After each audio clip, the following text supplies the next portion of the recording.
Judges 2.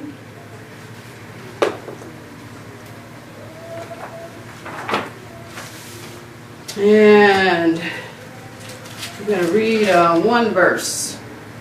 Verse 10. Judges 2.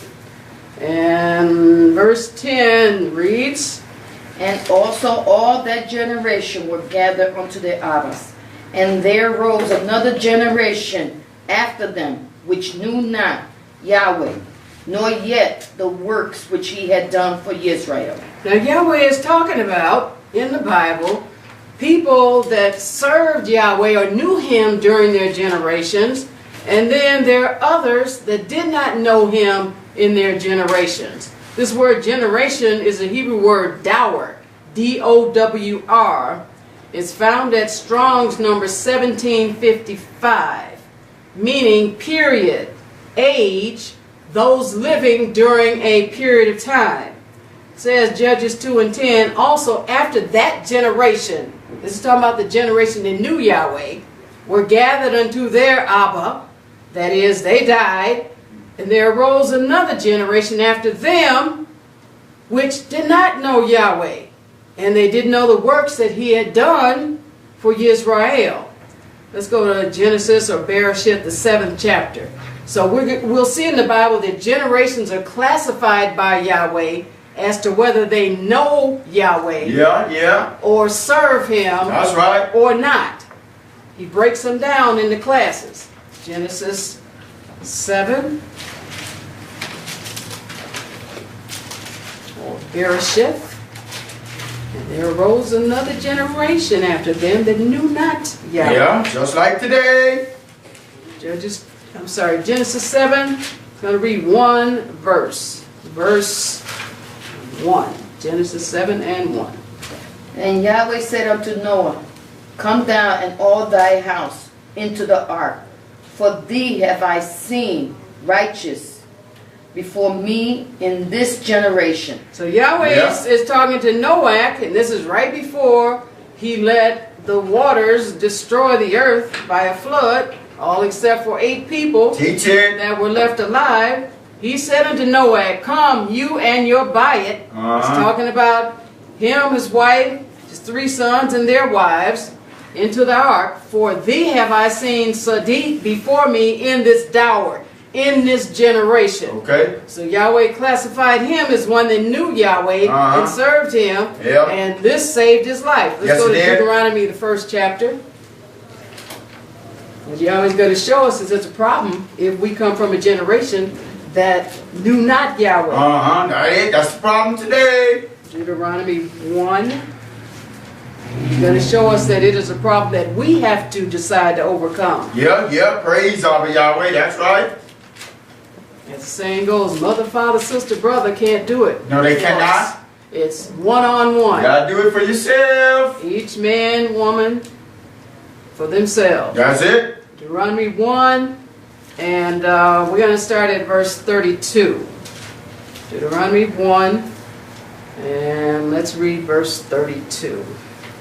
Yet in this thing ye did not believe Yahweh your Elohim. So that's a problem with this generation. Sure. He's talking to a generation, he's talking to some people that did not believe him. That's the same thing as saying that they didn't know him.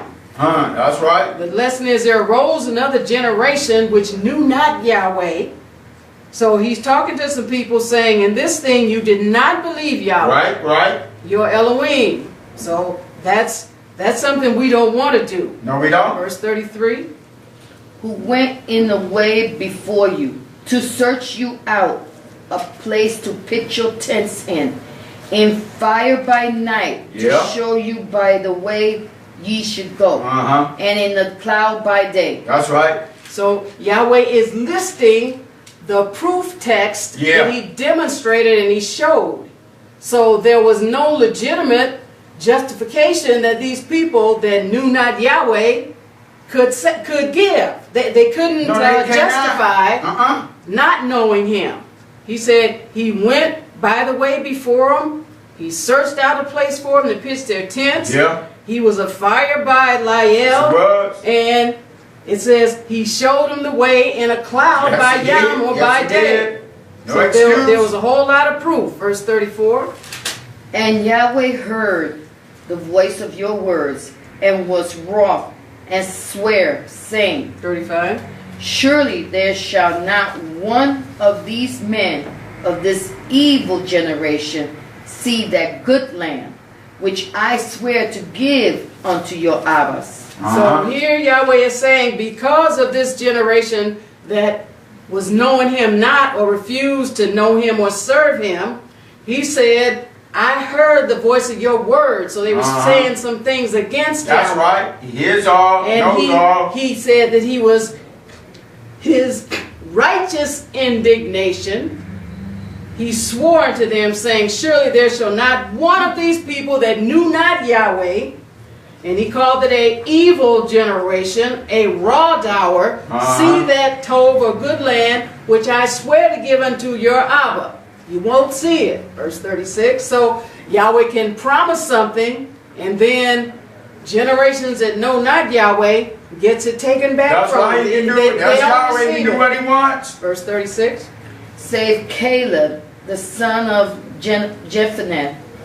He shall see it, and to him will I give the land that he hath trodden upon, and to his children, because he hath wholly followed Yahweh. Now he's talking about another man in that generation, and he knew Yahweh, and he followed Yahweh. Right. He just told the people that knew him not, surely you will not see this land. And then he said, this man Caleb, he shall see it, and to him will I give the land which he have trodden upon, and to his children. So not only did he get Barak, but it came down on his children. Yes, it does. So we see generations that know Yahweh and serve Yahweh, their children can get blessed. Yes, Whereas they do. Yes, the they have. reverse is also true. If you're from a generation that doesn't know Yahweh, Yahweh's going to show us you're cursed and your children will be cursed. Like it is.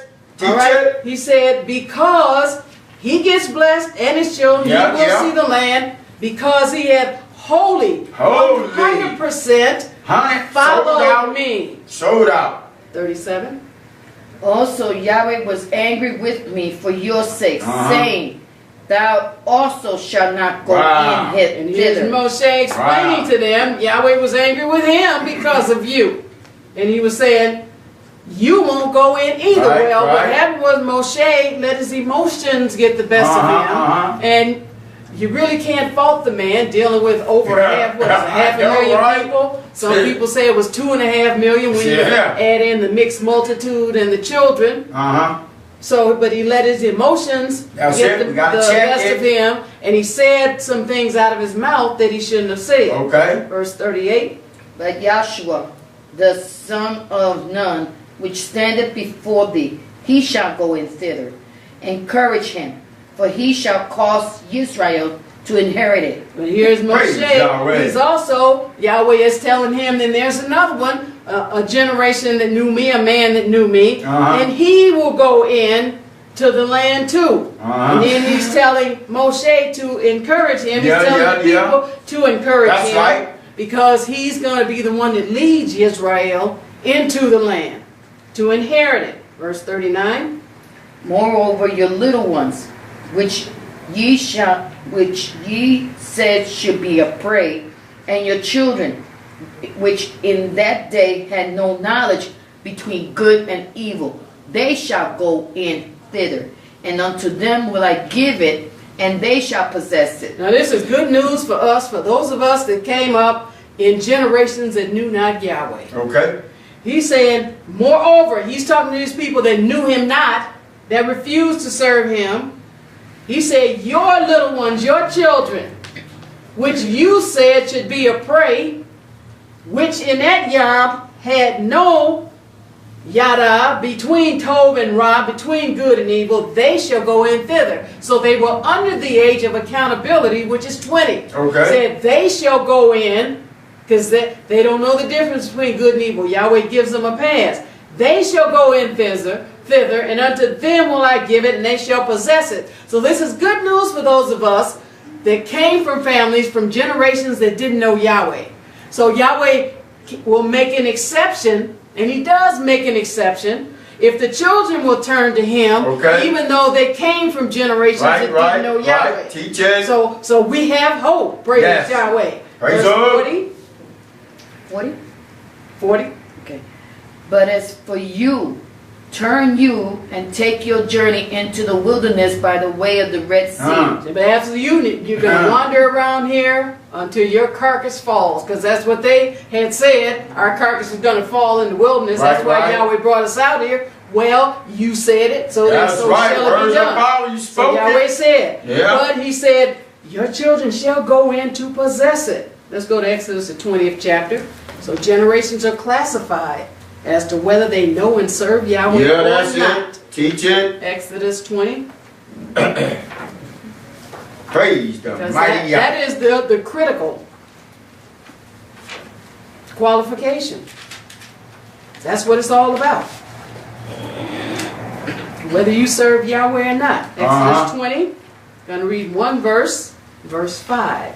Exodus 20. And let's read verse 5, please. Thou shalt not bow down thyself to them, nor serve them. That's right. For I, Yahweh thy Elohim, am a jealous Elohim, visiting the iniquity of the Abbas upon the children unto the third and fourth generation of them that hate me. Now generations that know not Yahweh really hate Yahweh. And he's saying he visits the iniquity of those generations upon the children.